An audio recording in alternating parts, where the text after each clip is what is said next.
ആന ഇങ്ങോട്ട് വരുന്ന തനി ഒറ്റയാനല്ലേ, പാപ്പാനില്ലല്ലോ. ഒറ്റയാനോ ഇരട്ടയാനോ ആരും ആയിക്കോട്ടെ. അതിനെ ഒറ്റയാനാണോ വരുന്നെങ്കിൽ പാപ്പാനില്ല എങ്കിൽ ഓടിക്കോണം. പണ്ടെന്ന് പറഞ്ഞൊരു ഉത്സവപ്പറമ്പ് വെച്ച് ആന വന്നു, ജോയിഷായിട്ട് മാത്രം ഓടിയില്ലെന്ന് പറഞ്ഞു. കാര്യം എന്താണെന്ന് ചോദിച്ചാൽ പറയാം, ആന ചവിട്ടി പിടിച്ചിരിക്കല്ലേ പിന്നെ എങ്ങനെ ഓടുന്നത്.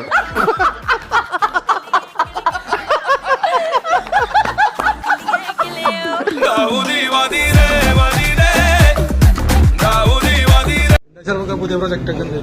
പുതിയ പ്രൊജക്ട് വന്നൊന്ന് കുണ്ടകൾ വയ്ക്കുമ്പോലെ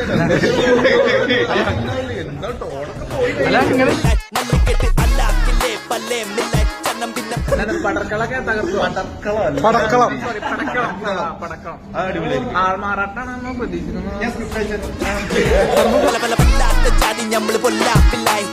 ഡിറ്റക്റ്റീവ് എന്നാണ് ഉദ്ദേശിക്കുന്നത്. മെയിൻ ഇൻവെസ്റ്റിഗേഷൻ ആണ്. അപ്പൊ ഇൻവെസ്റ്റിഗേഷൻ ആണ്.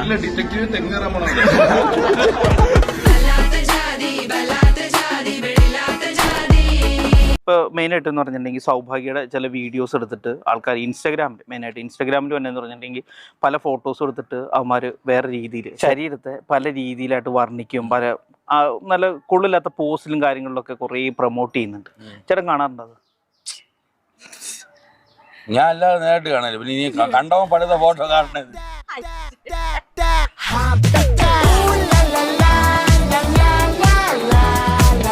സുധീഷേന്റെ ലൈഫിൽ വന്നിട്ടൊരു ഗോസിപ്പ് എന്താന്നല്ലേ? സുധീഷിനെ കുറിച്ച് ഒരു തെറ്റിദ്ധാരണ ഉണ്ട്. അതിന്റെ ഒരു ഹിന്റ് മാത്രം ഞാൻ പറയാം. സുധീഷ് കേട്ടാ ചിരിക്കുകയാണെന്നുണ്ടെങ്കിൽ ഉണ്ടായിരുന്ന ചൂടുവെള്ളം.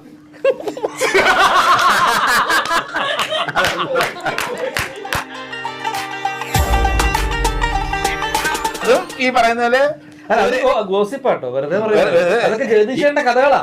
പറഞ്ഞ പോലെ ഇവരമില് പ്രേമല്ലായിരുന്നു, ഇവര് അടുപ്പായിരുന്നു. നിന്നെ സ്വന്തമാക്കിടുന്നവരെ നെഞ്ചില്ലാതി നീ പറയുന്നതെന്തുവാ ഹിന്ദിയോ മറാത്തി. ഒരു ഡേ സ്വിച്ച് ചെയ്യാൻ ചാൻസ് കിട്ടിയാൽ ആദ്യം എന്ത് ചെയ്യും? മാളു തേസേട്ടനായും തേസേട്ടൻ മാളുമായിട്ടും ഒന്ന് ഷിപ്പിൽ പോയി എന്തൊക്കെ പണിന്നൊക്കെ നോക്കിട്ട് വരും. കുക്കിംഗ് പഠിക്കും. അങ്ങനെയല്ല, ഇപ്പൊ ഞാൻ ചെയ്യുന്ന എന്തെങ്കിലും ഞാൻ പറഞ്ഞു പാല് കൊടുക്കും, അതെനിക്ക് കൊടുക്കാൻ പറ്റില്ലല്ലോ. അപ്പൊ മാള് പോവാണ്.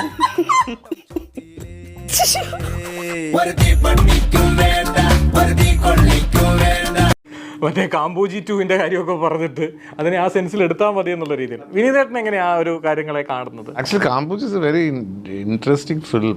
അൺഫോർച്ചുനേറ്റ്ലി അവരിങ്ങനെ ഈ ട്രോൾ ചെയ്ത് അതിന്റെ serious. It's A beautiful movie. Vineeth ഈ കാര്യങ്ങളൊക്കെ ഡീൽ ചെയ്യുന്നത് എനിക്ക് വളരെ ഇഷ്ടപ്പെട്ട രീതിയിലാണ്.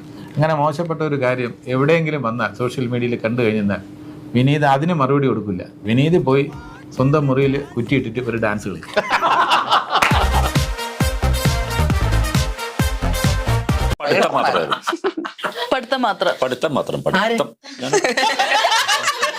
എന്തോ പഠിത്തം? സുരേഷിന്റെ ഫേവറേറ്റ് സബ്ജക്ട് ഏതായിരുന്നു?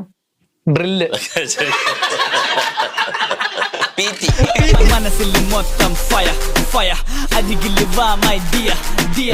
ഇതാണ് മറ്റേ ബിരുദമൊക്കെ ആണല്ലോ. ഞങ്ങള് ചുമ്മാ തമാശക്കാരാണ്.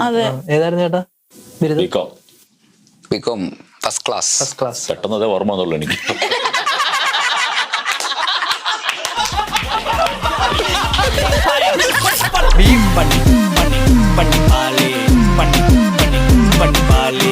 അല്ല സുധീഷേട്ടാ, ആ കാലഘട്ടത്തിൽ ഇങ്ങനെ കുറെ സാധ്യതകൾ ഉണ്ടായിരുന്നെങ്കിലോ?